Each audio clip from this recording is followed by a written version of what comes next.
저는 저들어서 같이 인사 나눌까요? 성령이여 우리 가운데 임하시옵소서. 같이 고백해 보겠습니다. 네. 그런 성령의 역사를 함께 체험한 우리들이 간절히 원합니다. 어렸을 적에 저는 보이스카웃이라고 하는 이 청소년 또 어린이 단체에 들어가서 훈련을 받은 적이 있습니다. 이 보이스카웃에서 훈련 받을 때 인사가 있는데 준비라고 외치는 거죠. 그 당시에는 그 인사가 왜 중요한지 전혀 알지 못하다가 시간이 지나면 지날수록 그 인사가 참 중요했다, 그 경례가 참 중요했다는 것을 다시 한번 생각해 봅니다. 삶 속에서는 많은 종류의 준비가 필요한 것이죠. 안타깝게도 우리는 이 준비를 할 때 언제나 부정적인 상황에 대한 대비, 준비를 더 우선적으로 합니다. 보험을 든다던가 또 여러 가지 예상되어지는 어려움들을 어떻게 극복할 것인가, 이러한 측면에서 많은 관심이 있는데 사실 더 기대하고 또 바라보고 긍정적으로 생각하면서 준비하는 것에 대해서는 서투른 것이죠. 기대가 있으면 반드시 준비를 해야 합니다. 오늘 내게 아주 큰 것이 예비되고 올 것이다라고 믿는 사람들은 반드시 그러한 종류의 준비를 하게 되는 것이죠. 우리는 계속해서 사도행전 말씀을 통해서 가슴 뛰는 이야기에 대해 생각해 보았어요. 여러분의 삶 속에 다시 한번 그렇게 가슴 뛰는 이야기가 시작될 것을 믿으십니까? 아멘. 여러분 믿으시기를 간절히 축복합니다. 여러분 삶 속에 놀라운 회복과 가슴 뛰는 이야기로 다시 한번 내게 주어진 삶의 시간들이 아름답게 채워지는 거룩한 기대와 소망이 여러분 가운데 넘치기를 간절히 원합니다. 그러한 기대와 소망을 가진 사람들이 해야 하는 가장 중요한 것이 앞서 말씀드린 바와 같은 준비입니다. 준비. 그러한 일들이 내게 임할 수 있도록, 내가 그러한 일들이 임했을 때 그것을 충만하게 얻고 누릴 수 있도록 해야 하는 여러 가지 준비가 필요하다는 것입니다. 오늘 말씀은 이제 사도행전 1장의 마지막 부분에 해당한다고 할 수 있습니다. 사도행전 2장은 여러분이 잘 아시는 바와 같이 오순절 성령 강림의 이야기가 나타나 있습니다. 그러니까 성령 강림 이야기 직전에 나타나는 이야기이기 때문에 이것은 성령 강림 이야기와 무관한 것이 아니고 성령 강림 이야기가 있기 위해서 필요했던 준비들, 필요했던 그 어떠한 세팅과 배경 등을 설명해 주고 있는 것입니다. 그렇다면 어떠한 준비가 있었을까요? 따라해 볼까요? 공동체. 예, 이 공동체 준비가 있었습니다.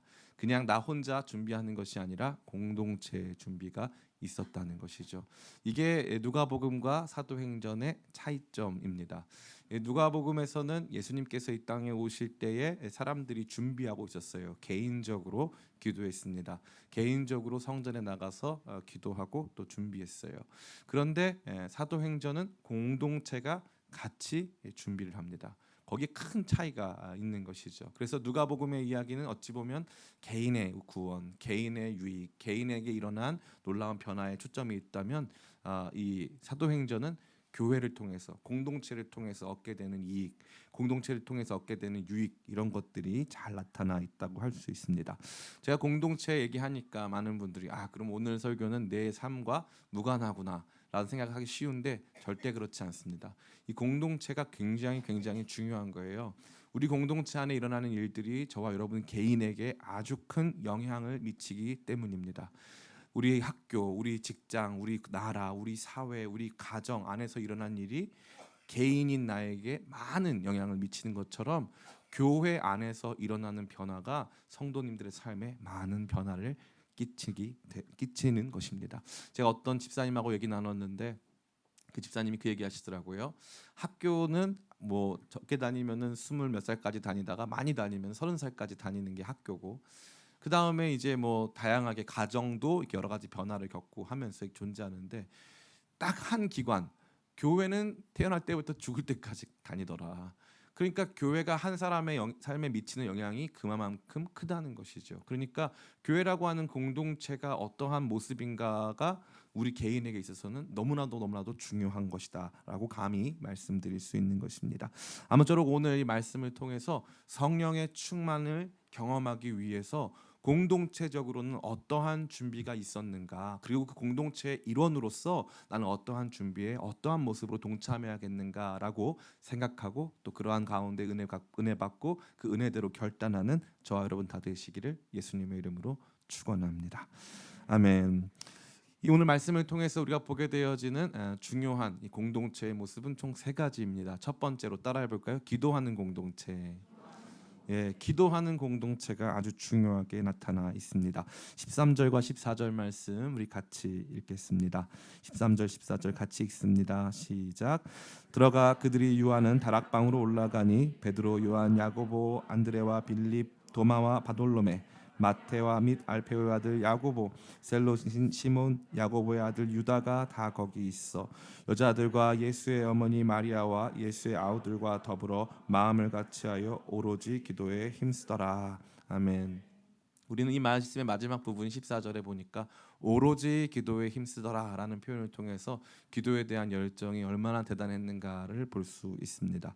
그렇기 때문에 우리는 이 기도에 대한 열정만 보고 그 기도가 이루어진 상황을 보지 못하는 우울을 범하기도 합니다. 여기 더 중요하게 등장하는 것은 그 앞에 등장하는 오로지 기도에 힘쓰더라 바로 앞에 등장하는 마음을 같이하여였습니다. 마음을 같이하여 많은 사람들이 성령 충만과 관련되어 가지고 이 온 교회가 마음을 같이하여 오로지 기도에 힘쓰는 것을 많이 연상하지 못하고 내가 기도를 해야 된다. 내가 기도 열심히 하면 성령 충만 받을 수 있다 생각할 수 있는데 처음 이 땅 가운데 충만하게 임하신 성령 오순절 성령의 역사는 모든 성도들 120명의 모든 성도들이 마음을 같이하여 다 함께 기도했다. 공동체적으로 기도했다는 데 그 초점이 놓여져 있는 것입니다. 또 여기에 명단에도 재미있는 표현이 있는데 13절에 보니까 여기에 뭐 셀로신 시몬, 야고보의 아들 유다가 거기 있어라고 안 돼 있고 뭐라고 되어 있어요? 다 거기 있어. 다 거기에 있어. 한 사람도 빠짐없이 다 거기에 있어. 모든 사람이 함께 모여 마음을 같이 하여 그리고 오로지 기도에 힘썼다. 다 같이 기도의 공동체를 이루었다라는 것입니다. 제가 종종 말씀드리는 바와 같이 누가복음과 사도행전은 그 저자가 같은 사람입니다. 누가가 지었어요. 누가가 성령의 감동으로 영감받아서 작성한 것입니다. 근데 누가복음 초반에도 기도하는 사람들이 많이 등장해요. 뭐 시므온과 안나를 비롯해서 기도하는 사람들이 아주 많이 등장합니다. 그런데 독특하게 누가복음에서는 뭐가 등장하지 않습니까? 다 같이 기도하는 적이 한 번도 없어요. 다 같이 기도한 적이 한 번도 등장하지 않습니다. 개인 기도는 등장하는데 공동체적으로 기도한 적이 단 한 번도 등장하지 않습니다. 또 제자들끼리 사이가 좋았을까요? 안 좋았을까요? 안 좋았습니다. 제자들끼리 사이가 안 좋았어요. 예수님 겟세마네 올라가셔서 기도하실 때도 제자들 중에 일부만 동행했는데 그 일부도 기도하지 않았습니다. 그러니까 놀라운 것은 누가복음에서 그려진 제자들의 모습은 기도하지 않는 제자들이고 누가복음에서 그려진 교회와 공동체의 모습은 하나 되지 못하는 교회와 공동체 제자들의 모습이었다라는 것이죠. 근데 놀라운 것은 이제는 어떤 일이 벌어지기 시작했습니까? 이 그들 안에 있었던 여러 가지 갈등과 분열에도 불구하고 이제 이 공동체가 갑자기 마음을 같이하여 한 사람도 빠짐없이 다 같이 기도하기 시작한 것입니다. 이것이 바로 성령 충만의 진정한 준비였다고 이 말씀은 저와 여러분에게 보여주고 있는 것입니다. 기도하는 공동체, 기도하는 개인을 넘어서서 그 기도하는 개인들이 함께 모여서 기도하는 공동체를 만들 수 있다면 하나님의 역사를 보는 것이 그렇게 어렵지 않을 것입니다. 근데 문제가 무엇입니까? 우리가 공동체적으로 모여서 기도하기보다는 험담하고 기도하기보다는 서로 평가하고 기도하기보다는 다른 것들에 대한 많은 관심사들을 나누는데 급급했기 때문에 기도하는 공동체를 경험하지 못한 것입니다. 하나님 나라 역사에는 언제나 이렇게 기도하는 공동체의 모습이 나타나 있는 것이죠. 우리가 알고 있는 많은 교회들 비교적 한 시대를 풍미했던 많은 교회들 그 교회와 더불어서 사역했던 많은 목사님들의 이야기를 들어보면 그 안에는 언제나 기도하는 공동체 그를 위해서 중보하고 함께 모여서 기도하는 공동체가 있었음을 우리 모두는 알게 되는 것입니다. 제가 내일부터 이제 수요일까지 이 2023년 우리 교회 이 계획을 세우러 이제 올라가는데 계획을 세우는 과정에서 제가 제 마음에 품고 있는 것은 2024년은 우리 교회는 만민이 기도하는 집이라고 했으니까 우리 교회가 이 기도, 공동체적 기도를 회복해야 되겠다. 그게 온라인이 됐건 오프라인이 됐건 이 기도를 회복하는 거기에 2023년 우리 교회의 모든 초점이 향해야겠다라는 생각을 했습니다. 기도 없이 하나님 나라 역사 없습니다. 기도 없이 하나님 나라 역사가 없고 교회에 하나님 나라 역사가 없으면 사람의 이야기만 가득합니다. 사람들 냄새밖에 나지 않는 것이죠. 저는 이 부분에 대해서 크나큰 우려를 갖고 있습니다. 우리 기쁨의 교회는 이제 7살 넘어서 8살 정도 되었어요. 8살 정도 된 교회이기 때문에 이제 학교 들어가야 될 때 됐습니다. 이제 학교 들어갈 나이가 된 우리 기쁨의 교회, 우리 교회가 꿈꾸고 추구해야 될 모습은 무엇입니까? 똑같이 다른 사람처럼 다른 교회들처럼 뭐 안 좋게 흘러가고 있는 교회들처럼 사람들 이야기하고 목사님이 이랬다, 장로님이 이랬다, 집사님이 이랬다, 상처받았다 이런 공동체로 남기를 원하십니까? 아니면 전혀 새로운 길로 하나님 나라 역사 가운데 나가기를 원하십니까? 만약에 여러분들이 모인 이 자리가, 이 공동체가, 이 모임이 완전히 다른 하나님 나라 역사로 행진하기를 원하신다면 저와 여러분들이 꿈꾸고 바라봐야 할 것은 우리 교회 공동체가 기도하는 공동체 되어야 한다라고 하는 그 분명한 기치를 들어야 할 것입니다. 저는 여러분 모두가 이 부분에 대해서 2023년 제가 이제 벌써부터 말씀드리잖아요. 2023년에 같이 우리 진짜 뜨겁게 같이 기도하자, 이런 마음 가지고 마음의 결단을 미리미리 준비해서 기도 없이 성령의 충만을 받을 수가 없다는 것을 반드시 기억하시면서 함께 기도하는 저와 여러분 되기를 간절히 바랍니다. 다시 한번 여러분에게 강조하길 원하는 것은 여러분 개인이 개인적으로 내가 내 개인의 신앙을 위해서 기도하겠다라고 하는 차원이 아니라 공동체적 차원으로 기도해야 된다. 주님, 우리 공동체에 찾아와 주세요. 주님, 우리 공동체에 성령의 역사를 강력하게 부어주세요 라고 하는 이 공동체적 기도의 역사로 나아가는 것이 이 말씀의 핵심이다라는 것을 다시 한번 강조드립니다. 두 번째입니다. 이 성령 충만을 위한 준비의 두 번째 내용은 따라해 볼까요? 온전한 리더십. 공동체가 준비되어야 하는데 이 공동체에 온전한 리더십이 준비되어야 하는 것입니다. 우리 15절 말씀 같이 읽어볼까요? 15절 같이 읽습니다. 시작. 모인 무리의 수가 약 120명이나 되더라. 그때 베드로가 그 형제들 가운데 일어서서 이르되. 아멘. 여기에서 이제 베드로의 이름이 등장합니다. 베드로가 그 형제들 가운데 일어서서 이르되라고 되어 있어요. 마치 베드로가 말하는 내용이 이 베드로가 중요한 장면에 등장하는 것 같은 그런 모습을 보여주고 있습니다. 이 베드로의 역할, 사도행전 초반부에 이 베드로의 역할은 그야말로 매우 중대하다고 할 수 있습니다. 이 베드로로 말미암아서 성령 충만 이후에 예루살렘 교회가 성장하고 또 안정적으로 지속적으로 모임을 갖고 또 그 안에서 영적 공급을 받는 데 있어서 너무나도 큰 역할을 베드로가 했기 때문에 참 이 말씀이 주는, 다시 말해 베드로가 형제들 가운데 스스로 일어서서 이제 말씀을 전하기 시작하는 이 모습은 그야말로 아주 의미심장하다고 할 수 있습니다. 그러면 베드로가 왜 여기서 일어났을까요? 누가 일어나라고 했습니까? 사람들이 베드로 선생님 이제 선생님이 그나마 예수님의 수제자니까 베드로 선생님이 좀 우리 공동체를 인도해 주세요라고 청빙했습니까? 아니죠. 베드로가 스스로 일어났습니다. 그럼 왜 베드로는 스스로 일어났을까요? 누가 시키지도 않았는데. 누가복음 22장 31절에서 32절은 그 단서를 저와 여러분 가운데 보여주고 있습니다. 제가 읽어드리겠습니다.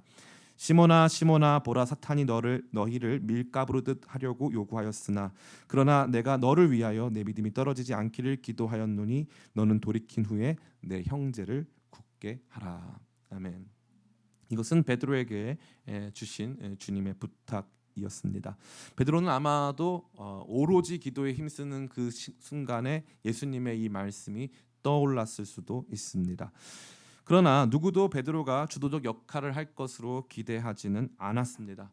베드로가 기도하자고 했습니까? 아니죠. 베드로가 기도하자고 한 거 아닙니다. 여러분 이제 같이 기도합시다. 제가 주도적인 역할을 할 테니, 제가 이 작은 공동체 120명 공동체의 담임 목사 될 테니까 먼저 우리 같이 기도로 시작합시다 라고 베드로가 말하지 않았어요.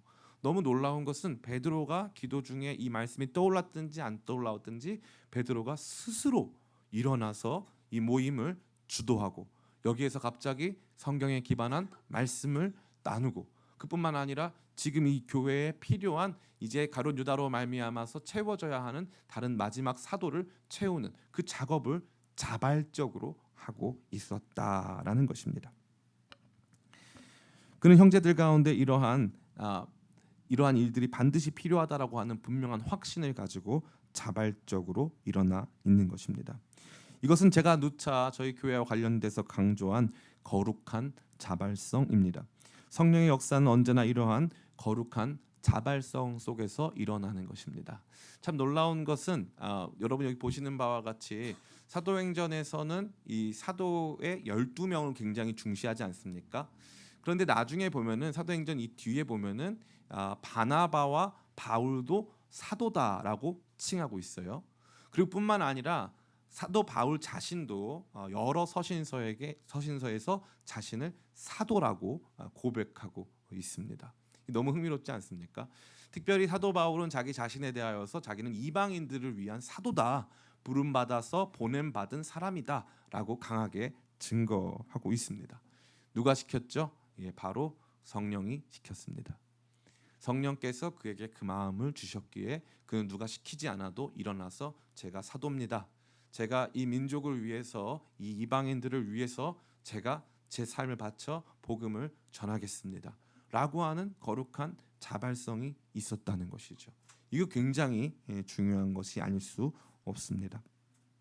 어젯밤에 설교를 준비하는 가운데 밤 8시경에 전화 한 통을 받았습니다. 어떤 저희 교회 집사님이 전화를 저한테 줬어요. 그래서 목사님 바쁘시죠? 잠깐 통화 가능하세요? 라고 연락하신 다음에 저한테 갑자기 목사님 이번에 우리 크리스마스 때 후암동 나눔 합니까? 그래서 하지라고 말했어요. 제가 반말할 수 있는 집사니까 여러분들이 대충 예상할 수 있는 것 같아요. 그래서 제가 당연히 하지 우리들 했으니까 다른 거 해도 우리가 작년에 아프가니스탄 특별 기여자들 도울 때도 후암동은 우리가 다 나눴지. 그러니까 본인이 원래 2019년까지 정말 열심히 후암동을 이렇게 섬겼는데 올해 우리 코로나 동안 못했으니까 올해는 제가 한번 열심히 좀 섬겨보겠습니다 그러더라고요. 그래서 제가 사랑 나눔 팀의 부팀장님이 필요했는데 잘 됐다. 그래서 함께하자 이렇게 제가 얘기를 했어요. 전화를 끊고 나서 제 마음이 얼마나 기뻤는지 몰라요. 제가 하겠습니다. 제가 이거 하고 싶습니다. 거기에 마음에 감동이 있습니다. 이 부분은 제가 참여하고 싶습니다. 이러한 종류의 이 거룩한 자발성이 일어나는 모습을 볼 때 교회는 그야말로 살아있다라고 말할 수 있는 것입니다. 단순히 내 존재감을 드러내고 내가 하고 싶은 일을 하기 위해서가 아니라 우리 교회가 이 일에 힘썼으면 좋겠습니다라고 하는 이 거룩한 자발성들이 일어나기 시작할 때 교회의 아름다움, 하나님 나라 역사가 돋보이기 시작하고 성령께서 오실 수 있는, 성령께서 충만하게 일하실 수 있는 거룩한 그분의 대로가 예비된다고 해도 과언이 아닌 것입니다. 최근에 저는 한 가지 고민하고 있는, 굉장히 중요하게 고민하고 있는 사역이 하나 있습니다. 그것은 바로 보호 종료 청년들에 대한 사역입니다. 대한민국에는 대략 1년에 한 2천여 명 정도의 보호 종료 청년들이 사회에 나옵니다. 이 사회에 나온 보호 종료 청년들을 섬기던 어떤 목사님이 계셨는데 이 목사님이 이제 아주 그 역할이 컸어요. 그런데 최근에 이 20살 정도 된 남자 아이를 입양도 하시고 그래서 많은 사람들이 생각하죠. 20살 됐으면 혼자 살아야지 뭘라고 입양을 하냐. 근데 몸은 20살인데 키워보니까 마음은 7살이더라는 거예요. 그래서 정서적인 발달이 이루어지지 않고 성장이 이루어지지 않은 세상을 살 수 없는 그러한 사람들까지 품었던 목사님입니다. 근데 그분이 이렇게 안 좋은 이 일에 휘말리게 돼서 더 이상 그 사역을 할 수 없는 지경에 이르게 됐습니다. 근데 거기에 있는 아이들이 저한테 전화를 걸었어요. 세상에 많은 사람이 있었을 텐데 왜 저한테 걸었을까요? 거기에는 반지하에서 애들이 전세 얻어서 살고 있는데 5명이 살고 있대요. 5명이 여자 아이들은 따로 2명이 또 살고 있답니다. 그 얘기를 제가 듣는데 마음이 편치 않았어요. 그런데 또 한 가지 제가 섣불리 우리 교회가 준비되지 않은 상황에서 선뜻 그 아이들을 품었다가 지금 평화롭게 신앙생활하고 있는 많은 분들의 그 평안을 해치는 것이 아닐까라는 고민을 하고 있었습니다. 그 아이들이 대략 10명 정도 된다고 하는데요. 우리 교회에 올 수도 있고 안 올 수도 있겠지만 어찌 됐건 10명 정도 되는데 그 아이들이 전혀 나쁜 아이들이 아니고 너무 착하고 예배 훈련 잘 돼 있기 때문에 예배도 잘 드립니다. 그런데 그 친구들은 뭐가 없어요? 의지할 데가 없어요. 의지할 데가 없기 때문에 시도 때도 없이 전화해요. 시도 때도 없이 사람을 찾아요. 시도 때도 없이 실제로 찾아옵니다. 그러니까 그러한 일들을 우리 성도님들이 감내하기에는 아직 우리 교회가 그렇게 성숙한 모습은 아닌 것 같다라는 제 개인적인 판단이 있어가지고 지금 굉장히 망설이고 있습니다. 이것을 몇몇 분들과 함께 이 단톡방에서 이 고민을 나누었어요.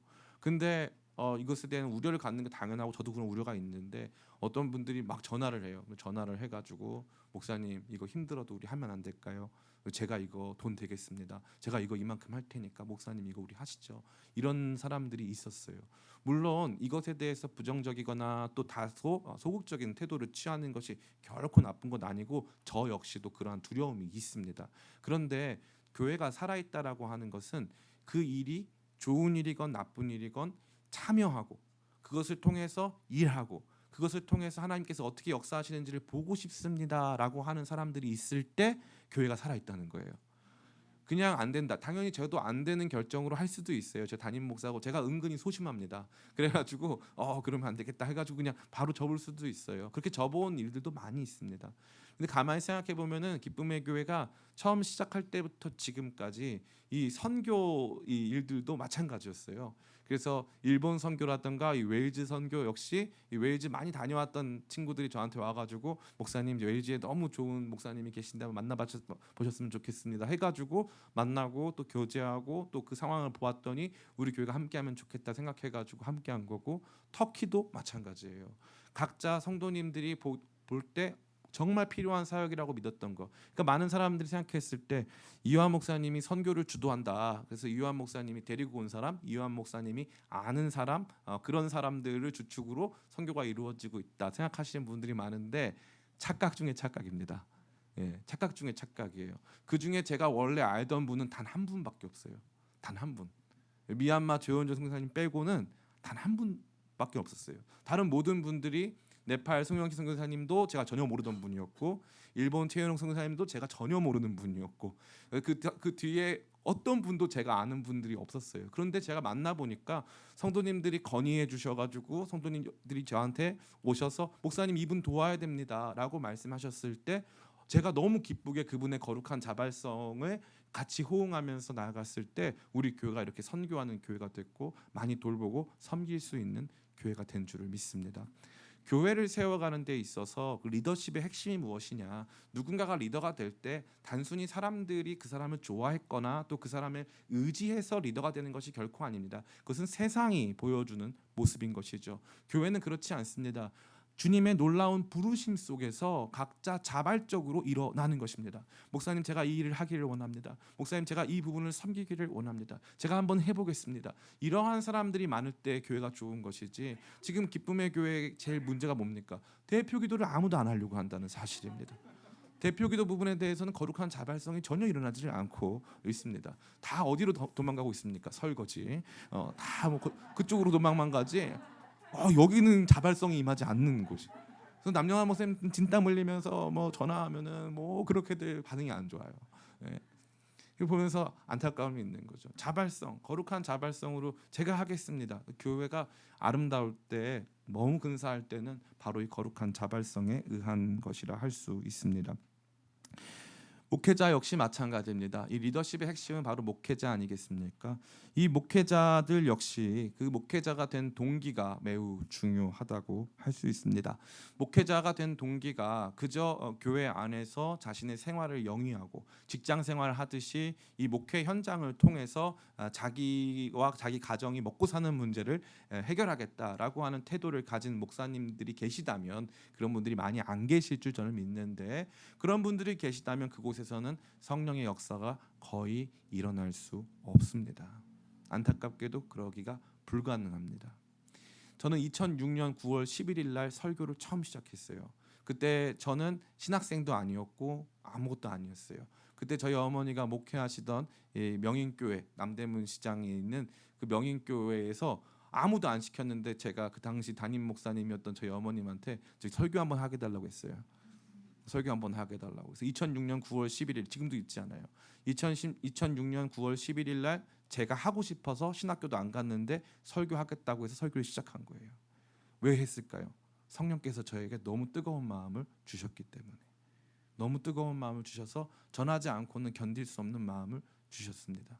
기쁨의 교회 출발은 어떠했습니까? 2014년 10월경에 교회를 개척해야겠다라고 마음을 먹었습니다. 그리고 이 장소를 이렇게 임대했어요. 그러니까 딱 8년 정도 됐네요. 그때부터 시작해가지고 제 마음이 뭐였냐면은 한국 교회를 대표하는 교회가 기쁨의 교회다. 한국 교회를 대표하는 교회가 기쁨의 교회다. 이 마음을 가지고 거룩한 자발성 속에 누가 저한테 당신이 뭐 인물이 잘났으니까 뭐 누구도 그런 말을 하진 않았지만 뭐 당신이 한국 교회를 대표해 달라 그런 적 없어요. 저는 그런데 한국 교회를 대표하고 싶었어요. 사람들이 개독교라고 욕하는 그 현장 속에서 교회는 죽지 않았고 복음은 살아있고 하나님은 살아계시고 하나님의 역사는 지속되고 있고 교회는 거룩한 그분의 신부로서 다시 한번 세상을 변화시킬 수 있는 능력이 있는 존재다라고 하는 거룩한 자부심 속에서 자발적으로 시작했습니다. 12명이 함께 시작해서 제가 보니까 우리 교회를 거쳐가시는 많은 사역자들 또 우리 많은 이 성도님들 생각해 보니까 아마 거의 대략 한 700~800명 정도 육박하시는 분들이 우리 교회를 거쳐 가셨습니다. 저는 그분들이 뭐 우리 교회를 떠났다 생각한 적이 없고요. 우리 교회를 지나서 파송받아서 다른 곳으로 가셨다고 저는 생각합니다. 누구도 저에게 그것을 부탁한 적이 없습니다. 그러나 자발적으로 시작했습니다. 그래서 후회가 없어요. 누가 저한테 시킨 것이 아니기 때문이죠. 교회의 리더십은 바로 이러한 거룩한 자발성 속에서 이루어져야 하는 것입니다. 담임 목사를 넘어서서 교회 중직자들 역시 마찬가지입니다. 교회의 장로, 집사, 권사 역시 마찬가지입니다. 많은 사람들이 얘기해요. 목사님 가가지고 누구 집사님한테 권사님 되라고 좀 살짝 말씀해 주세요. 자기 입으로 하기 좀 그런 것 같아요. 목사님 가서 말씀해 주세요. 누구 집사님한테 안수 집사 하라고 좀 말씀 좀 해주세요. 저한테 이렇게 말씀을 많이 해주십니다. 저도 그럴 마음이 충분히 있고요. 그런데 제가 보고 싶은 게 하나 있어요. 그건 뭐냐 하면 목사님 제가 부족하지만 이 교회에서 제가 한번 섬기겠습니다. 제가 진짜 부족하지만 이 교회 위에서 제가 한번 그 역할을 감당해 보겠습니다. 라고 하는 이 거룩한 이 자발성, 성령께서 주시는 거룩한 이 마음 속에서 일어나는 사람들, 그러한 사람들이 있을 때에 교회는 아름답고 성령의 놀라운 역사의 통로가 되는 줄을 믿습니다. 전 여러분 모두가 그러한 마음으로 거룩한 자발성으로 채워지고 우리 기쁨의 교회를 담임하는 저 역시 그 거룩한 자발성으로 채워지고 또 교회 앞으로 세워질 여러 중직자분들 역시 교회의 거룩한 자발성을 품은 성령의 거룩한 자발성을 품는 분들로 세워져 우리 교회가 성령의 역사를 준비하고 그 역사를 체험하는 공동체 되기를 원합니다. 아멘. 이러한 베드로, 온전한 리더십 속에 있는 베드로는 뿐만 아니라 이 단순히 이 거룩한 자발성만 있는 사람이 아니었어요. 그 베드로가 어떻게 하기 시작합니까? 베드로가 성경 말씀을 인용하기 시작합니다. 베드로가 성경 말씀을 인용하는 것이죠. 참 너무 놀라운데요. 우리 말씀을 같이 한번 읽어보겠습니다. 성경 말씀을 베드로가 어떻게 인용했는가 같이 한번 읽어보겠습니다. 20절입니다. 같이 읽겠습니다. 시작. 시편에 기록하였으되 그의 거처를 황폐하게 하시며 거기 거하는 자가 없게 하소서 하였고 또 일렀으되 그의 직분을 타인이 취하게 하소서 하였도다. 아멘. 우리는 이 앞에 등장하는 가룟 유다의 비참한 죽음에 대해서 베드로가 말한 것처럼 생각하지만 베드로가 말한 적은 없고요. 자세히 보면 거기에 가로가 쳐져 있어요. 베드로가 말한 것이 아니라 누가가 왜 가룟 유다가 이러한 상태가 되었는가, 가룟 유다가 왜 이렇게 되었는가에 대해서 설명해 주는 것입니다. 베드로는 가룟 유다가 이제 다른 길로 갔다. 그래서 우리에게 새로운 사도가 필요하다까지만 언급하면서 그러한 과정에서 그냥 언급한 게 아니에요. 12명이 있어야 되니까 한 명 뽑자 이렇게 말한 게 아니라는 사실이에요. 그럼 어떻게 했습니까?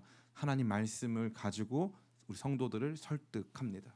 하나님 말씀을 통해서 설득하는 것이죠. 이게 너무나 중요한 것입니다. 목회자에게 있어서 절대적으로 필요한 것이 무엇이냐 하면 말씀으로 설득하는 것입니다. 말씀으로. 자기 생각이나 언변이 아닌 자신의 권위나 자신이 가지고 있는 그런 어떤 인격과 도덕성에 의거한 것이 아닌 오직 말씀이 무엇이라 말하는가를 통해서 성도님들을 설득하고 함께 이 과정에 동참할 수 있게 하는 것이 목회자의 가장 중요한 힘이 되는 것입니다. 제가 개인적으로 굉장히 존경했던 목사님이 계신데 그 목사님에 대해서 대구에 있는 어떤 목사님이 그 대구에 있는 목사님은 이 설교자를 분석 평가하는 것만 하시는 분이에요. 그것만 그분의 아주 주된 사역입니다. 대한민국의 10대 설교자, 20대 설교자들을 분석 평가하시는데 그분이 뭐라고 말씀하시냐면 제가 굉장히 좋아했던 목사님에 대해서 그 목사님에 대해서 뭐라고 평가하냐면 인격이 복음을 가린다고 평가했어요. 인격이 복음을 가린다. 그분이 너무 고상하고 너무 근사한 분이기 때문에 복음의 말씀이 나타나지 않고 인격이 너무 근사하니까 복음의 영광을 가리더라는 거예요. 그래서 복음 없어도 은혜를 받더래요, 사람들이. 이 목사님이 하는 도덕적이고 근사한 선택들 속에서 하나님 말씀이 없이도 은혜를 받더라는 것이죠. 제가 개인적으로 받고 싶은 평가는 이요한 목사님은 외모가 복음을 가린다라는 평가인데 아직까지 한 분도 그런 평가를 해주신 분은 없어서 너무 다행이라고 생각은 하긴 합니다. 어찌됐건 이 하나님 말씀을 기초로 하여서 성도님들을 하나로 규합하고 우리 마음을 설득하고 그래서 하나님 말씀이 그렇게 말씀하시니까 우리 그 앞에 같이 순종하자라고 말할 수 있는 그러한 근사한 그러한 아름다운 리더가 우리 교회에 필요한 줄 믿습니다. 이 단순히 담임 목사만 이렇게 하는 게 아니죠. 제가 예전에 있던 교회에서 이 공동의회 또 재직회 같은 거 하다 보면은 이제 분쟁이 일어나고 싸움이 일어납니다. 근데 제가 존경했던 장로님이 한 분 계신데 이 장로님이 이제 나가서 단순히 그냥 여러분 뭐 자중하세요, 조용히 하세요 이게 아니라 여러분 하나님 말씀이 우리에게 말하는 것이 무엇입니까? 서로 사랑하라 하지 않으셨습니까? 세상이 우리가 사랑할 때 세상이 우리가 예수님의 제자인 줄 알리라 말씀하지 않았습니까? 우리 그 말씀대로 하길 원합니다. 라고 했더니 조용해지는 거예요. 성도님들이 조용해지는 거예요. 장로님이 됐건 안수집사가 됐건 우리 교회에서 직분을 맡고 리더가 돼야 하는 사람들이 가져야 될 굉장히 중요한 내용이 뭐냐? 바로 이 말씀에 대한 것입니다. 말씀으로 설득하고 말씀으로 설득당할 수 있는 성도, 그러한 리더, 그러한 리더십을 갖추는 우리가 되기를 간절히 바랍니다. 또 이 온전한 리더십에 있어서 핵심은 무엇이냐 하면 따라해 볼까요? 예수님의 약속을 굳게 믿는 리더. 이게 너무나 중요한 거예요. 예수님의 약속을 굳게 믿는 리더. 왜 이 베드로가 새로운 이 가룟 유다가 이제 죽었기 때문에 새로운 사도를 뽑아야 한다고 생각했을까요? 왜 12사도라고 하는 그 숫자에 집착했을까요? 왜 사도행전은 이 120명이라고 하는 이 숫자를 사실 이게 명확한 숫자인지 아닌지 모르겠지만 120명이라고 하는 숫자를 굉장히 우리 가운데 강조하여 보여주는 것일까요? 그것은 다른 것이 아니라 바로 하나님 나라의 일, 즉 새로운 이스라엘, 예수님의 부활 승천으로 말미암아 이 땅에 세워질 새로운 이스라엘을 자기 자신이 대표한다고 믿은 거예요. 이게 너무나 중요한 거예요. 비록 120명밖에 없고 지금 이 작은 교회의 무리는 지금 닥칠 수 있는 이 핍박과 박해 속에서도 여전히 주님의 약속하신 대로 성령이 임하시기만 하면 우리가 권능을 받고 예루살렘과 온 유대와 사마리아 땅 끝까지 나가 증인이 되고 하나님 나라가 우리 가운데 이루어질 것이다 라고 하는 그 믿음이 있었던 거예요. 믿음이. 하나님의 일들에 대한 믿음이 있는 거예요. 이게 참 어려워요. 목회를 하다 보면요 하나님의 일들이 보이질 않아요. 그렇기 때문에 너무 어렵습니다. 이 12명이라고 하는 숫자, 이 상징적인 숫자거든요. 여러분 마띠아가 선출된 다음에 마띠아가 뭐 한 줄 아세요? 아무도 몰라요. 그러니까 마띠아라고 하는 사람의 역할이 중요한 게 아니에요. 그의 존재가 중요한 거죠. 그 숫자가 중요한 거예요. 왜요? 12는 뭘 대표하는데요? 구약 성경에서 12는 이스라엘 12지파를 대표합니다. 신약 성경의 12사도 역시 새로운 이스라엘, 예수님의 죽으심과 부활과 승천 이후에 세워진 새 이스라엘의 대표자들이 12사도예요. 그러니까 그 역사를 우리가 이어받고 있다라고 하는 예수님의 시선으로 보고 있는 교회의 영광을 베드로는 갖고 있는 거예요. 우리는 그것을 대표하고 있다. 지금 비록 우리가 숨어서 기도하고 있지만 우리는 작지 않다. 예수님의 약속이 우리와 함께한다. 우리는 하나님 나라의 주축이다 라고 하는 강력한 의식이 있는 거예요. 그때부터 놀라운 역사가 일어나는 것입니다. 리더가 가져야 될 굉장히 중요한 거, 거룩한 자발성과 말씀과 더불어서 주님의 약속을 굳게 믿고 하나님께서 행하실 일들에 대하여서 담대하게 선언하는 것이 반드시 필요하다는 것을 이 말씀은 저와 여러분 가운데 보여주고 있는 것입니다. 여기까지 말씀 듣고 나면 많은 분들이 목사님 그런 목사님이 되실 줄을 믿습니다. 우리 교회 중직들도 그런 중직들이 세워지기를 바랍니다. 여기에 제일 충격인 게 뭔지 아세요? 이 리더십, 온전한 리더십을 세우는 과정에서 제일 충격이 뭐냐면 따라해볼까요? 누구도 반대를 안 한다. 반대를 안 해요. 누구도 반대를 안 해요. 아니 베드로 씨 예수님 3번 배반했잖아. 우리가 어떻게 베드로 씨 믿고 공동체 어떻게 만들어? 이렇게 하는 사람이 있어요? 아무도 없어요. 아무도 없어요. 누가 기도하는 가운데 거룩한 자발성 가지고 일어났을 때 너는 아직 그럴 때가 아니야. 당신은 회개해야지 하는 사람이 아무도 없다는 거예요. 12사도를 세우자고 했을 때 아니 지금 우리가 꼭 굳이 그 사람을 세워서 숫자 맞춰야 됩니까? 왜 베드로 목사님은 숫자에 집착하세요? 왜 12명에 집착하시냐고요? 그거 너무 우리 실생활하고 다른 거 아니에요? 지금 중요한 건 뭡니까? 지금 박해 이겨내고 교회 그래도 건강하게 서 있는 게 중요한 거 아닐까요? 이렇게 말하는 사람 한 명도 없는 거예요. 리더십을 리더십 되게 하는 게 뭔지 아세요? 바로 팔로워예요. 따라가는 사람들의 거룩한 순종이 온전한 리더십을 리더십 되게 하는 거예요. 이 너무너무 중요한 거예요. 그래서 교회들이 목회자를 청빙하고 또 목회자들이 그 교회에 세워지는 과정에 있어서 무슨 말이 있냐면은 그 성도들의 수준에 맞는 목사를 찾는다 이거예요. 성도들의 수준에 맞는 목회자. 그리고 때로는요 성도님들의 수준과 비교가 안 될 만큼 높은 목사님들이 성도님들 수준 때문에 완전히 한평생 목회에서 너무 힘든 시간들만 겪을 때도 많아요. 처음에 목사님 너무 순수했는데 성도님들은 이런 거 다 모르는 거예요. 말씀 나 몰라. 거룩한 자발성? 그런 거 없어. 투표해야지. 내 동의를 구했어야지. 이게 가득한 거예요 교회들이. 그러니까 온전한 리더십이 쓸 수 있다 없는 거예요. 없는 거예요. 조나단 에드워드 목사님 있죠? 미국을 대표하는 지성이고요. 지금도 조나단 에드워드의 영향 속에서 수많은 미국의 리더들이 태어납니다. 예일 대학교 총장을 지내고 어마어마한 목사님이에요. 말년에 쫓겨납니다. 교회에서. 설교 길게 한다고. 여러 가지 이유 중에 하나겠지만 설교하다 논문이에요. 맨날 논문이에요. 그리고 다 읽으세요. 그분이 이렇게. 저도 두려운데요. 교회를 교회되게 하고 성령의 역사하시는 성령 공동체를 만듦에 있어서 리더십은 정말 중요한 거예요. 담임 목사가 정말 중요한 거예요. 제가 여러분한테 존경받고 여러분한테 권력을 얻으려고 하는 게 결코 아니에요. 저는 몰랐어요 예전에. 목사는 그냥 아무나 와서 하면 되는 거지. 그래서 여러분 잘 아시는 것처럼 저는 공동 목회도 좋아했고요. 저는 설교 안 하고 설교 듣고 사람들 와가지고 아무나 설교한 것도 굉장히 좋아했어요. 그런데 시간이 가면 갈수록 그게 아니더라고요. 재밌더라고요. 하나님께서 만드신 영적 원리에 의해서 리더십이 제일 중요한 거예요. 만약에 이 순간 성령의 역사를 경험해야 하는 예루살렘 교회에 베드로가 서지 않았다면 아마 이러한 역사가 없었을 수도 있어요. 주님께서는 베드로에게 분명히 말씀하셨어요. 너가 돌이킨 후에 내 형제들을 굳게 해라. 그리고 그 말씀을 통해서 베드로에게 굳은 믿음을 주셨어요. 그래서 하나님 나라의 역사가 지속되어야 함을 이제 남겨진 120명의 작은 무리는 단순히 작은 무리가 아니라 새 이스라엘의 출발점과 초석이 됨을, 그래서 12사도가 중요함을 말씀해 주신 거예요. 그걸 믿기 시작하고 그것에 대해서 반응하고 자발적으로 일어서고 말씀으로 설득하는 모든 과정에 있어서 너무 아름다운 건 120명의 성도들이 그 누구도 반대하지 않았다는 거예요. 이 아름다운 일들에 대해서 그 누구도 반대하지 않습니다.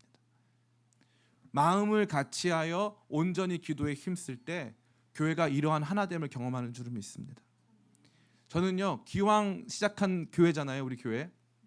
많은 분들이 생각해요. 기쁨의 교회도 별것 없어. 별것 없어요. 우리 교회 별것 없어요. 그리고 뭐 우리 교회 상처받는 일 많잖아요, 그죠? 상처받는 일 많아요. 우리 교회에 있어도 서로 얼굴 보다 보면은 뭐 얼굴 붉힐 때도 있고, 예? 그럴 때가 많이 있죠. 그런데 기쁨의 교회가 그래도 아직까지 다른 교회랑 차이점이 뭔지 알아요? 기쁨의 교회는 꿈이 있어요. 우리는 똑같이 지지고 볶는 인생들이고, 우리 교회도 아직 부족한 게 많지만 그래도 이 꿈을 포기하지 않았어요. 온전한 리더십, 거룩한 자발성에 의해서 다른 동기가 아니라 밥 벌어먹고 살려고 이 자리에 있는 게 아니라 거룩한 자발성에 의해서 제가 50살이 되면 그럴 수도 있어요. 여러분 기도해 주세요. 저 진짜예요, 진짜. 너무 무서워요. 제가 50살이 되면 그렇게 될 확률도 있다고 생각해요. 정말로 생각해요. 그런 동기가 아니라 지금까지는 거룩한 자발성에 의해서 하고 있잖아요, 그죠? 이 거룩한 자발성에 의해서 하고 있는데 성도님들도 그것을 같이 인정하고 알아주고, 우리가 비록 작은 공동체지만 무슨 기쁨의 교회가 한국 교회를 대표해 아주 웃기고 있어, 이렇게 할 수 있지만 그런가 보다 하고 그냥 따라와주고, 우리 교회를 막 이 한국 교회 교역자들을 파송하는 교회, 그런가 보다 하고 따라와 주는 거예요. 그렇게 할 때 성령께서 역사하신다 이거예요. 교회는 거룩한 꿈을 꿔야 돼요. 그 거룩한 꿈은 베드로를 통해서 주어졌어요. 우리가 이제 새 이스라엘의 새 역사를 만드는 그러한 공동체다. 그리고 그것이 사실이 되었어요. 꿈을 잃은 개인, 꿈을 잃은 교회, 꿈을 잃어버린 가정이 굉장히 아프고 비참한 거예요. 저는 우리 기쁨의 교회 모든 성도님들이 꿈을 잃지 않기를 소원합니다. 오늘 이 말씀은 그 온전한 리더십 속에서 이루어지는 하나님 나라 위대한 역사가 이 120명의 작은 성도들 안에 있음을 고백하며 저와 여러분 모두에게 놀라운 이야기를 보여주고 있는 것입니다. 그 리더십을 위해서 함께 협력하고 주님께서 마음 주실 때 거룩한 자발성으로 일어나서 같이 이 교회 섬겨나가는 저와 여러분 다 되시기를 예수님의 이름으로 축원합니다. 마지막 세 번째입니다. 세 번째는 무엇입니까? 따라해 볼까요? 하나님의 일하심을 인정하는 공동체. 하나님의 일하심을 인정하는 공동체. 이게 너무 중요한 거예요. 우리 21절부터 23절 같이 한번 읽어보겠습니다. 시작. 이러함으로 요한의 세례로부터 우리 가운데서 올려져 가신 날까지 주 예수께서 우리 가운데 출입하실 때에 항상 우리와 함께 다니던 사람 중에 하나를 세워 우리와 더불어 예수께서 부활하심을 증언할 사람이 되게 하여야 하리라 하거늘 그들이 두 사람을 내세우니 하나는 바사바로 하고 별명은 유스도라고 하는 요셉이요 하나는 마띠아라. 아멘. 오늘 이 말씀 속에는 이제 마띠아를 마지막 최종적으로 12사도의 일원으로 이렇게 선출하는 이 과정을 담아주고 있습니다. 근데 여기 제시된 사도의 자격은 무엇이냐면 요한의 세례에서부터 예수님의 승천까지 함께했던 사람이고 예수님 부활의 증인, 다시 말해 부활하신 예수님을 직접적으로 만난 적이 있어야 한다라는 것이죠. 이러한 조건에 부합하는 사람을 120명의 성도들 중에 2명을 선발하였습니다. 한 사람의 이름은 바사바라고도 하고 별명은 유스도라고도 하는 요셉이었습니다. 그 외에 한 사람이 바로 마띠아였습니다. 가만히 보세요. 앞에 있는 사람이 중요하거든요. 앞 순서가 중요한 거예요. 앞에 나왔어요. 그리고 이 사람은 이름이 3개예요. 바사바, 유스도, 요셉. 그럼 뭐가 본명입니까? 요셉이 본명이고요. 바사바, 유스도는 별명이에요. 바사바, 유스. 특별히 이 유스도는 이제 헬라식 이름이거든요. 이 바사바나 요셉은 히브리식 이름입니다. 근데 이제 이 사람은 별명도 있고 뭐 헬라어 이름도 있고 히브리어 이름도 있어요. 그런데 다른 한 사람이 누굽니까? 마띠아. 마띠아 설명이 있어요, 없어요? 없어요. 마띠아는 설명이 없어요. 히브리식 이름이거든요. 완전한 히브리식 이름인데 설명 하나 없어요. 누가 더 유명할까요? 앞에 사람이 유명할까요? 뒤에 사람이 유명할까요? 앞에 사람이 유명한 거죠. 왜냐하면은 이 사람은 별명도 있고 뭐 헬라어 이름도 있고 히브리어 이름도 있으니까요. 그러면 누가 선출돼야 되겠어요? 유명한 사람이 선출돼야 되겠죠. 그런데 너무 놀랍게도 사도들은 어떻게 하냐면은 사도들과 이 120명의 성도들은 어떻게 하냐면은 갑자기 기도를 해요. 우리 24절부터 26절 같이 읽겠습니다. 시작.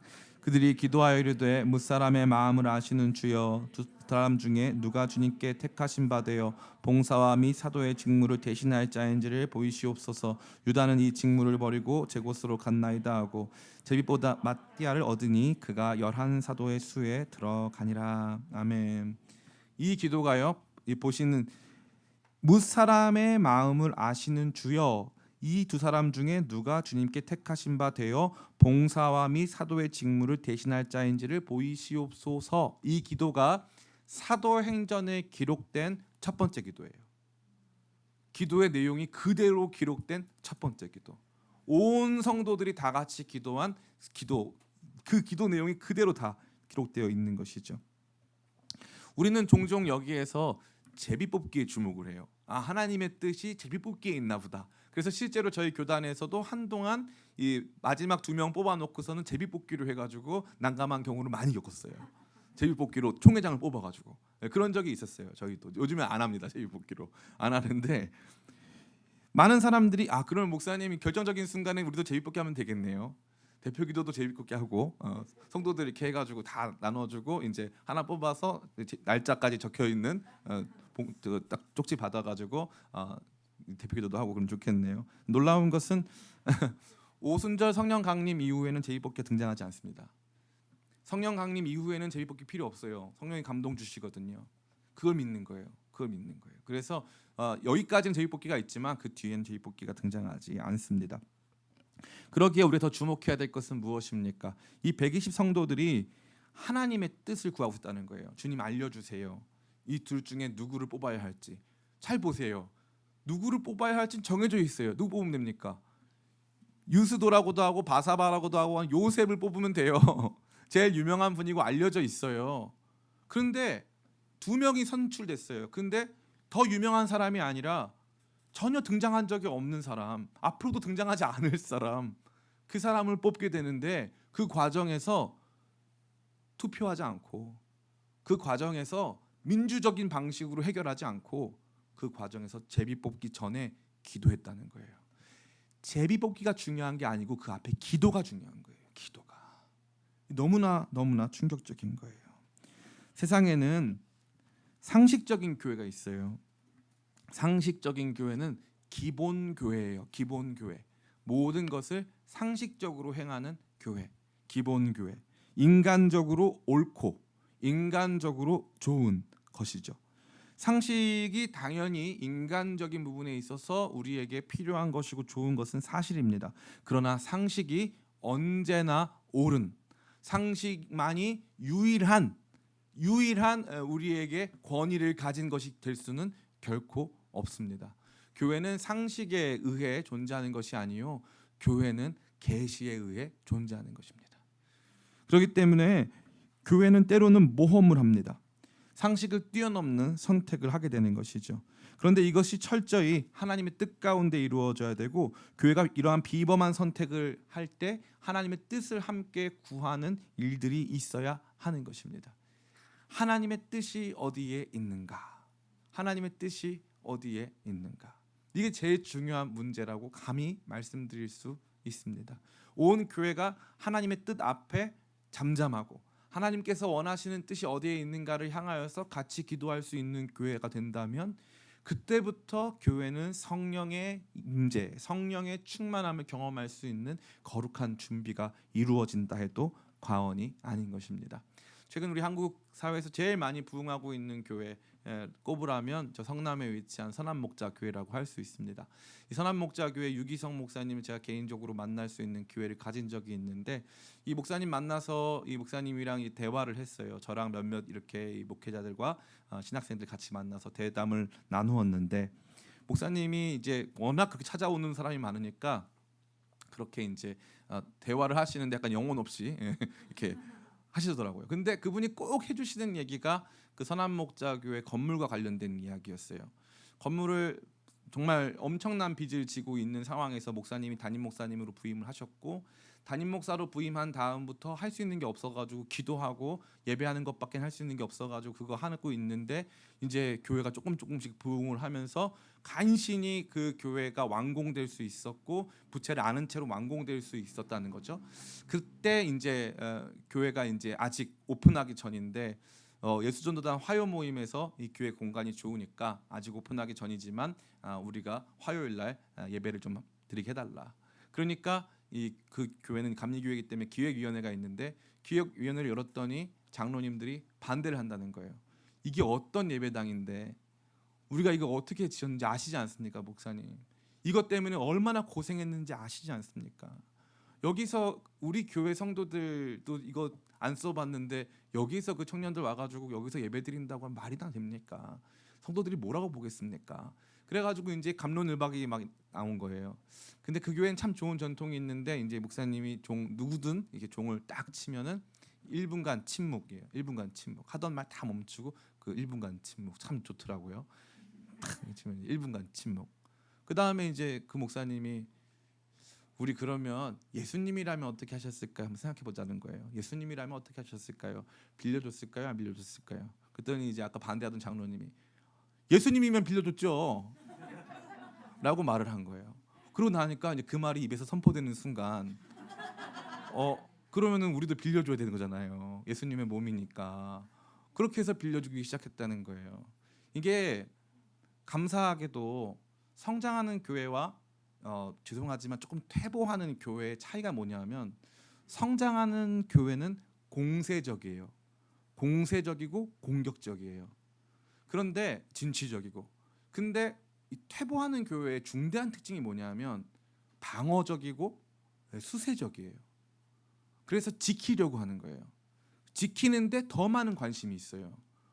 얻고 나아가고 쟁취하고 이기고 확장하고 해결하는 게 아니라 해결할 문제를 처음부터 만들지 말고 빼앗길 것 얻을 것보다 빼앗길 것이 더 중요하고 내 삶을 흔들거나 뭔가 변화가 일어나는 것이 싫다.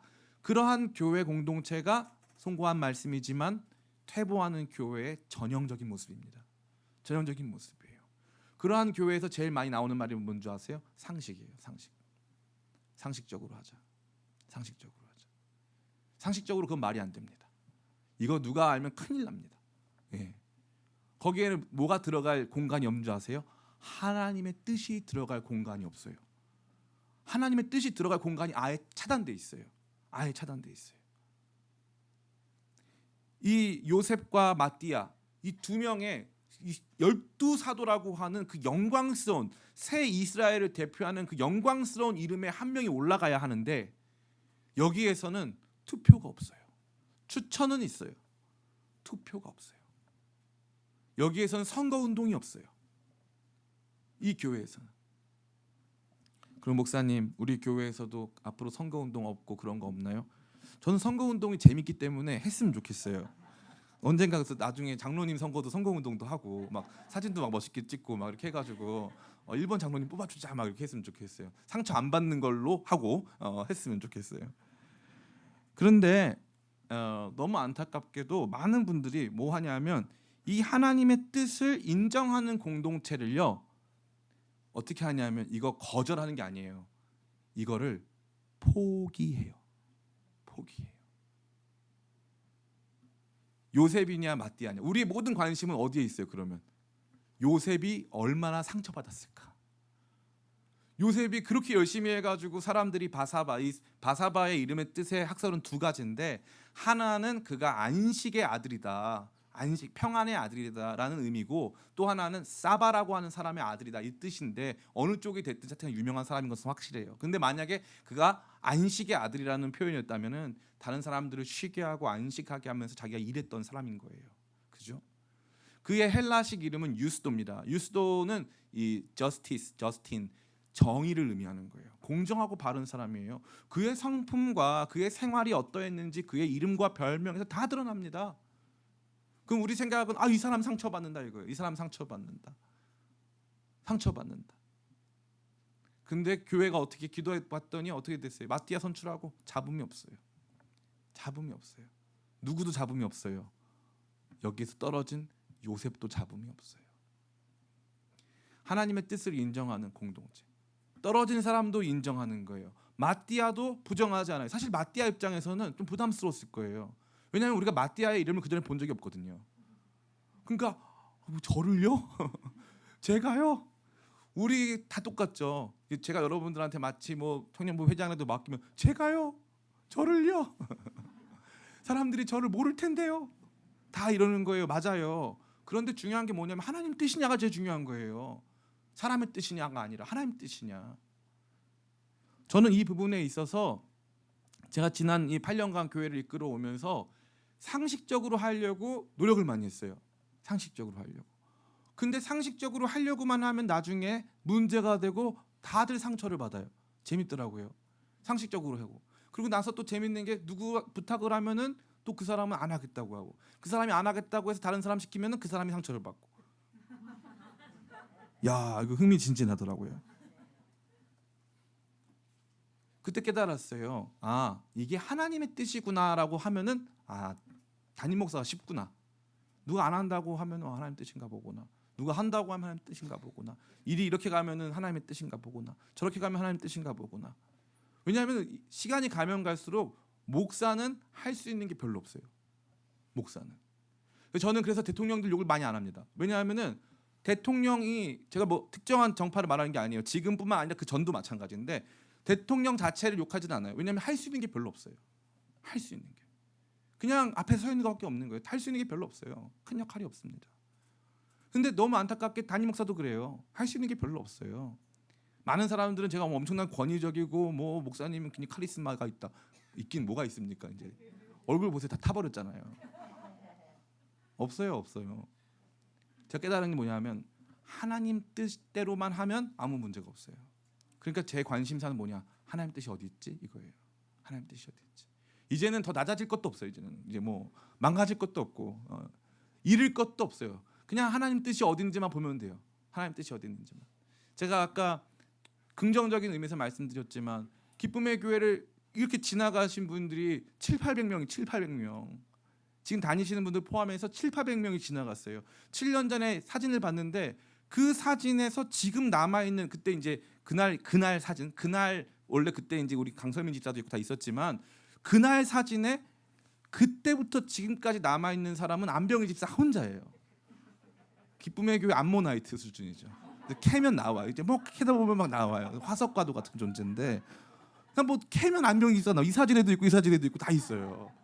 딱 한 사람이 딱 한 사람. 다른 모든 사람 그 7~80명이 해마다 다르거든요. 얼굴이 해마다 다 지나갔어요.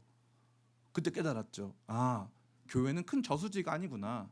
교회는 강이구나. 교회는 흘러서 지나가는 거구나. 그래서 큰 강은 유속이 느리거든요. 큰 강은 유속이 느려요. 흘러가는 시간이, 그게 이제 자연적으로 돌아가시는 분도 계시니까 자연적으로 그냥 지나가시는 분도 계시고, 또 어떻게 보면은 그 사건에 의해서 지나가시는 분도 계시겠지만 교회는 저수지가 아니구나. 교회는 댐이 아니구나. 가둬두면 안 돼. 교회는 강이구나. 강.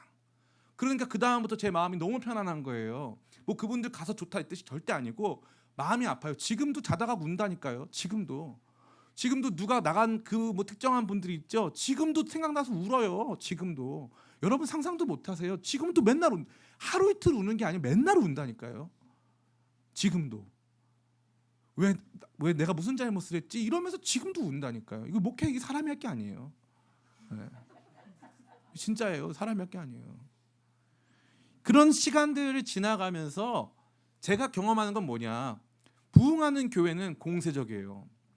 이게 공세적일 수 있을 이유가 뭐냐면은 담대함이거든요. 이 담대함의 특징이 뭐냐? 하나님께서 하신 일이라는 확신이 있는 거예요. 이거 하나님 뜻이구나. 마띠아가 된 거 하나님 뜻이구나. 우리 요셉 형제가 바사바, 유스도라는 이름과 별명을 가질 정도로 유명했고 초대교회 당시에 120명 가운데서 인정받는 첫 번째 후보였지만 하나님께서 마띠아라고 하는 이 사람, 우리는 기억하지 못했고 우리는 이 사람 주목하지 못했지만 하나님의 시선 속에 주목되었던 이 사람이 12사도 중에 하나가 되어야 하는 것이 하나님 뜻인가 보구나. 그럼 인정하고 우리 순종하자, 굴복하자, 하나님 뜻에 무릎 꿇자. 그럼 끝나는 거예요. 그러면 끝. 근데 그 다음에 뭐 이렇게 저렇게 해가지고 그 목사님 우리 요셉 형제가 지금 울고 있거든요. 가가지고 좀 위로해 주세요. 뭐 목사님 그 요셉 형제 와이프 있잖아요. 교회 떠난답니다. 뭐 이러면은 이제 그때부터는 야 이거 복잡해지는 거예요. 복잡해지는 거예요. 사랑하는 성도 여러분, 여러분이 지금 다니고 있는 이 교회, 여러분 나중에 천국 갔을 때 이 교회에 대한 어떤 기억을 갖고 싶으세요? 상식적으로 합리적으로 목사님이 이렇게 잘해가지고 누구도 상처받지 않고 그냥 다 될 만한 사람들이 다 되고 착착착착 일이 된 그런 교회로 기억되길 원하십니까? 아니면 그 교회가 참 믿음의 모험을 하면서 상식을 뛰어넘어서 하나님께서 뜻하신 것 같으면 목사님 추진하셨고 성도들은 같이 뒤에서 기도로 응원하면서 같이 따라가는 교회로 기억되길 원하십니까? 저는요, 여러분에게는 이 교회가 어떨지는 모르겠지만 저에게 이 교회는 제 인생이에요. 제 삶에 지나온 삶의 제 인생이란 말이에요. 제 생명이고 저라고 하는 한 사람의 자서전 같은 거예요. 그렇기 때문에 하나님께서 저라고 하는 사람이라는 펜을 들어서 쓰시는 이 엄청난 글에 제가 아직까지는 젊은 50살은 장담 못해요. 지금부터 말씀드립니다. 제가 좀 이상해지면 바로 자르세요. 50살은 장담 못합니다. 그러나 아직까지 앞으로 3, 4년 정도, 4, 5년 정도는 아직까지는 순수하게 쓸 수 있는 이 영광스러운 글에 하나님의 뜻이 아닌 상식의 이름으로, 합리성의 이름으로, 민주주의의 이름으로 하나님 상관없이 모든 성도가 행복했다? 그러면 그게 교회입니까? 아니면은 그냥 하나님 없이 살아가는 뭐 동호회입니까? 하나님 뜻이 제일 중요한 거 아니에요? 하나님 뜻이면 다 우리에게 순종해야 되는 거 아닙니까? 물론 그 하나님 뜻을 다 같이 듣고 다 같이 분별하기 위해서는 여러 가지 절차와 과정이 필요하고 담임 목회자가 인격적으로 설명하고 말씀을 통해 설득하는 과정이 있어야 하는 것만큼은 사실이지만 우리 모두가 그것에 대해서 불명확했을 때는 담임 목사가 기도하면서 정말 하나님 뜻인가 보다, 저렇게 결정하는 게 담임 목사 자신에게도 쉽지 않았을 것이다 라고 하는 근본적인 신뢰를 가지고 하나님 뜻을 향해서 나아가는 기본적 방향성을 유지하는 그러한 교회, 그러한 교회가 성령 충만을 준비하는 교회인 줄 믿습니다.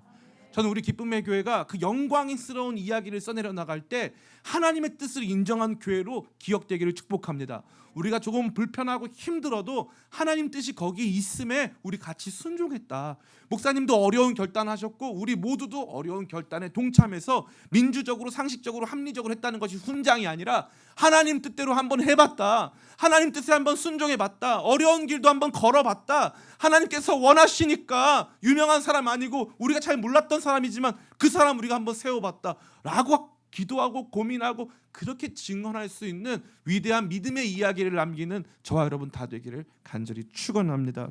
이제 말씀을 마칩니다. 성령의 위대한 역사가 이루어지기 전 전야제와도 같은 이 영광스러운 시간에 교회는 오로지 기도에 힘썼습니다. 기도하는 공동체가 성령의 역사를 체험하는 공동체인 줄을 믿습니다.